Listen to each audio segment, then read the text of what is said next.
Ang programang ito ay rated SPG. Striktong patnubay at gabay ng magulang ang kailangan. Maaaring may masiselang tema, lengguwahe, karahasan, sexual, horror o droga na hindi angkop. I hate flowers. Justine, that's enough. Kung galit ka sa mami mo. But she's still your mother.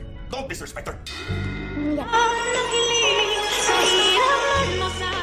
Narito na nga ang ating pakaabangan ngayong Sabado sa Awat Kamay na Pangarap. Upang masorpresa nga sana itong si Justin dito sa gagawin ni Giselle, ay dito naman na sinabi ni Giselle sa kanyang anak na gusto niya magiging komportable ito. Subalit tila hindi nagustuhan ni Justin dahil sinabi niya sa kanyang ina na magiging komportable lang daw siya kapag hindi niya makikita ito. At dito nga na tinapon ng bulaklak na binigay ni Giselle sa kanya dahil ang problema ay ito ngang si Giselle.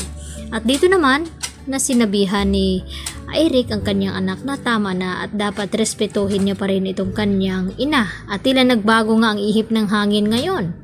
At dito naman na kinausap ng masinsinan ni Eric itong kanyang anak na hindi na nga nila itutuloy ang kanilang plano na paghihigante dito nga kay Giselle. Dahil naalala na naman ngayon ni Eric ang nakaraan nila ni Giselle kung paano sila nagsimula at nagmamahalan. At hindi naman maiwasan dito ni Eric na mahalin pa rin itong si Giselle.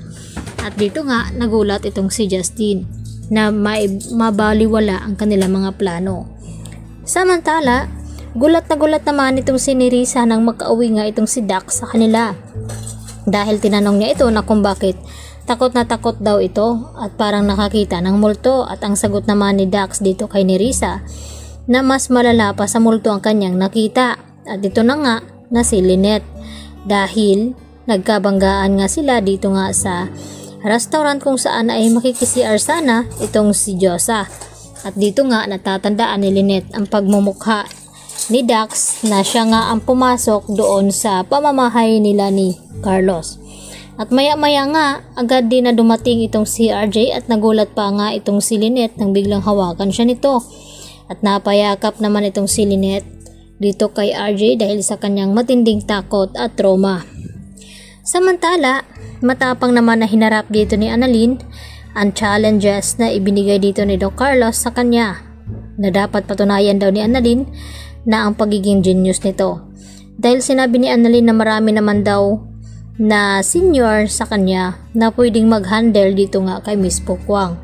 Dahil sa nagpapatulong nga ito dito nga sa mga neuro na kung papaano daw makapagiging doktor. At tila hindi naman nagiging madali dito nga kay Annalyn dahil medyo nakukulitan siya sa inaasta nga dito ni Miss Pokwang.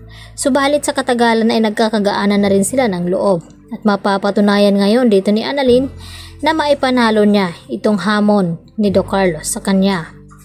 At dito naman nakabado itong si Nerissa sa ibinalita ni Dax dito sa kanya na baka hindi magtagal ay tatawag ng pulis itong si Lynette upang ipahuli ito.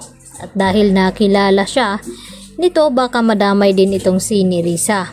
At dito naman na sinabi ni Nerissa kay Dax na dapat hindi na muna daw siya maglalabas ng bahay lalo pat pinaghahanap siya ng mga kapulisan ngayon dahil siya din ang kasama dito ni Balahadja na dumukot dito nga kay Don Pepe. Lalo na't papunta ngayon itong si RJ sa presinto upang makibalita kung may update na ba daw dito sa mga kriminal na patuloy pa rin na hinahanap ngayon.